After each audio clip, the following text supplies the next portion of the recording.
right, everybody. Well, welcome back to another episode of the Blazer Victory Podcast. John Duncan here, and of course, I'm joined with one of my co-hosts, Jimmy Marion. Darian Smith will not be today, but hopefully, if UAB wins tomorrow against Wichita State, he will be back. But guys, if you're new to the program, this is our AAC tournament special series. So basically, what that means, each time that UAB wins, we're going to do another episode. And we started this a couple of years ago, and it's been really fun. We've had really good results since we've started doing this. But this is the quarterfinal preview. So obviously, we're not talking about Memphis, Jimmy. We're talking about the Shockers. Put some respect on the Shockers' name, man. That's what. Hey, we here at Blazer Victory, man. We have so much respect for Wichita State, especially now that they took down Memphis. But what a game, Jimmy. You know, we were texting back and forth in the group text, the game between Wichita State and Memphis in the second round. I mean, Wichita led by as many as 14 in this game. And by God, it was just really feeling like, all right, Memphis is going to come back and win this game. It kind of reminded me of our last game with Memphis. You know, I mean, we were up by, 20 points. And then 22. 22, yeah. And then ended up getting whooped by 20-plus points. But what are just your initial thoughts or just your initial reaction from this Wichita State-Memphis game? Initial reaction is I am shocked that the Shockers pulled this off, man. No lie. I mean, I was able to watch a little bit of it, so I have the convenience of working from home, so I had the TV on in the background, but I'm on call, so I'm kind of looking up and down. And, you know, at one point in time, you're right, it was double digits, and I'm thinking, is this really going to happen? And then at one point, I think it was a 5-point game. Memphis had cut the lead, and I was thinking, the David Jones is out here hitting threes. He's getting cooking. And then when they went up by 1, I was really thinking like this is going to be Memphis coming around. And then Memphis just gives me PTSD. Like all the games we've played against Memphis, I know that we had the big win at Bartow Arena against Memphis this year, but that's what I was thinking the whole time was, of course, we're competitors. We'll take on Memphis. That'd be sweet, you know, to knock off Memphis in the Friday game on national television, to beat them 2 out of 3 times. But if I had to pick a preference, I'd like to see Wichita State, not because I don't respect Wichita State, but it's just something about Memphis. There's just something about that blue flashing light and the TIGERS chant, you know, and then you think about, you know, really at the end of the day too, Memphis is going to have some support there in Fort Worth. That tournament, not that Wichita State's going to not, but I would have imagined that UAB would have been a slight dog in the game against Memphis. And we don't know what the line's going to be against Wichita State right now, but, you know, it's likely going to be pretty close. What do you think, John? Maybe 2 or 3 points in UAB's favor? Does that sound about right? Yeah, I would make it probably UAB minus 2.5 to 3.5. Yeah. But hey, we talk, you know, UAB still has never beaten Wichita State in basketball. So this would be a first, you know, tomorrow if they're able to get it done on the hardwood. But yeah, I agree with you, Jimmy. I was actually pulling for Wichita State because I just did not want to face Memphis again. And it is crazy to think that a 5 seed would be favored over a 4 seed, you know, after the 4 seed had a double bye. But I agree with you completely. Memphis would have been at least a couple point favorite over UAB. Right. And just the shock of how the second half last time went in the FedEx Forum for UAB. I just was not wanting to see the Memphis Tigers. But I mean, you look at this Wichita State team, and guys, by the way, if you are new to their conference tournament special episodes, these are going to be less than 15 minutes. These are just super quick to let our listeners and watchers now on YouTube. So hey, subscribe to us on YouTube, and just get you a quick fix right before the game. And before we get any further, Jimmy, this episode of the Blazer Victory Podcast and all episodes of the Blazer Victory Podcast are sponsored by Cahaba Brewing Company. And we most definitely hope that we get to see everybody there at Cahaba Brewing Company tomorrow for the UAB Wichita State quarterfinals matchup. Word on the street that there was another watch party announced super late today. But we hope that you are at the official Blazer Victory watch party at Cahaba Brewing Company. I mean, we won't be mad if you're going to the other place, but we certainly hope that you are able to make it tomorrow to Cahaba Brewing Company. Just celebrate with us. And Jimmy, about this game, like looking back at what happened a couple weeks ago in Bartow, Rogers, number 4, the point guard for Wichita State, just killed UAB. He ended up with 29 points. He's a prolific shooter. But they've got some other dudes on that team, and we saw Cortez. Of course, Cortez had the bloody nose against UAB. He was walking around with a tissue in his nose. But this is going to be Wichita State's 3rd game in 3 days. You got to think UAB, well rested, getting the double bye, has a good opportunity to make it to the semifinals to face off probably against South Florida, but the winner of the game before. But Wichita State, Jimmy, don't they have a couple prolific, not just shooters, but playmakers on this team?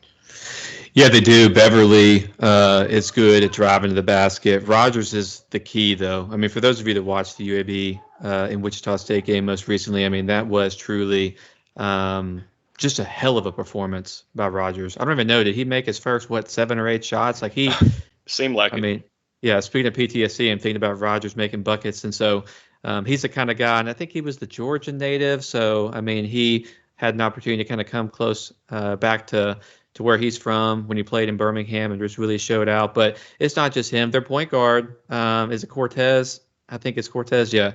Cortez had a big game in the initial first round of the AAC tournament. And he's out there and he was throwing lobs to their big guy Ballard, and he's really just he's doing a lot of different things for that team. So yeah, I mean, this is a proud Wichita State program. They got a coach that came from Oral Roberts, I believe, right, John?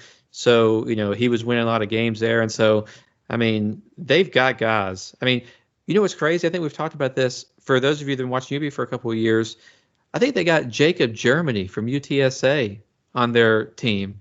And I don't even think he plays. I don't even know what the situation is like with him, but I'm pretty sure that he transferred to Wichita State and is on their roster, but doesn't even get any playing time. Yeah, Jacob Germany has played in 10 games. I don't know if he's injured or what the situation is, but like he's a guy that probably played 30 plus minutes at UTSA. So no disrespect to Wichita State. At the end of the day, your point about Wichita State playing in 2 straight days, especially in this game against Memphis, I mean, they had to grind it out at the end. Yes, this should be a favorable opportunity for UAB because of the rest. It should be favorable because we had just seen Wichita State a few weeks ago. It should be favorable because revenge should be on the mind of UAB in this game, right? It should be favorable because they just saw what Rogers did to them and they know fully what he is capable of doing. Also, I think back to our discussion on our last free show, we were talking about how do you divvy up some of the minutes between JD and Christian Coleman. This is a matchup in which we need JD. With Ballard on the floor, yes. He's a shot blocker. We need JD to have a good JD game in this game. And, of course, speaking of Christian Coleman, look at the box score for the Wichita State game. Christian Coleman played 15 minutes, was 0 for 2 from the field, had 1 point. That ain't happening again. No. It ain't happening. We talked about in the last show, Christian Coleman has came alive, and he's been playing some really awesome basketball. And so that's not going to happen again. And Eric Gaines went 0 for 5 for 0 points. That's not going to happen again. And UAB lost that game by 8 points. So it's like I feel a lot more optimism that UAB can win this ball game. Certainly so if UAB sees some of these recent performances that we have from a Christian Coleman and Eric Gaines that, as we talked about in the last episode, have been playing some of their best ball of the season. Definitely, Jimmy, well said. And, I mean, I agree completely with you. JD is going to have a good game, and Christian Coleman also. And that's exactly what we talked about in the last free show on Tuesday. But JD is going to have to stay out of foul trouble. You mentioned Ballard. He's 20th in the nation in block shots, so he is a threat on the defensive end. So UAB is going to have to really just attack him, but with staying out of foul trouble. And JD, we've talked about it plenty of times, picks up those early fouls often. one thing for Blazer fans that don't remember the matchup a couple weeks ago in Bartow, I mean, Wichita State led by as many as 19 points in the second half. It took a dominating effort by Yaxel Lindenborg to almost Hmm. single-handedly give UAB the opportunity to get that win, and came super close.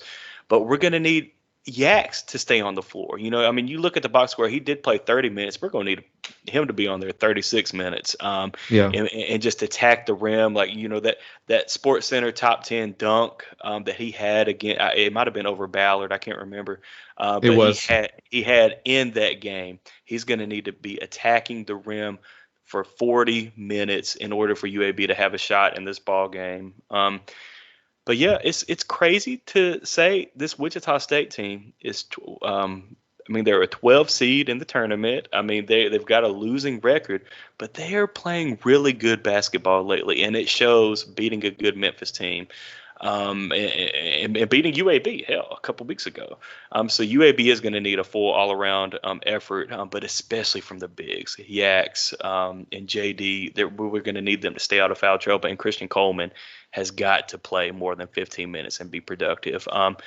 Let me ask you this, Jimmy. You bring up EG 0 for 5, not hitting the field goal.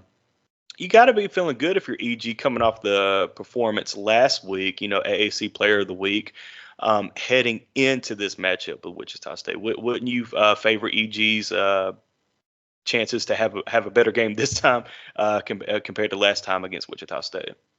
No doubt. Now I'll say this. I really think the EG shows up for big moments. This game is on national television. I think that helps. If we could have Cortez put on a Javon Quinterly jersey, I know the EG would be going extra hard. But, if I'm EG, I'm just doing exactly what I've been doing here in recent games. I would look at that game as a supreme outlier for Eric Gaines.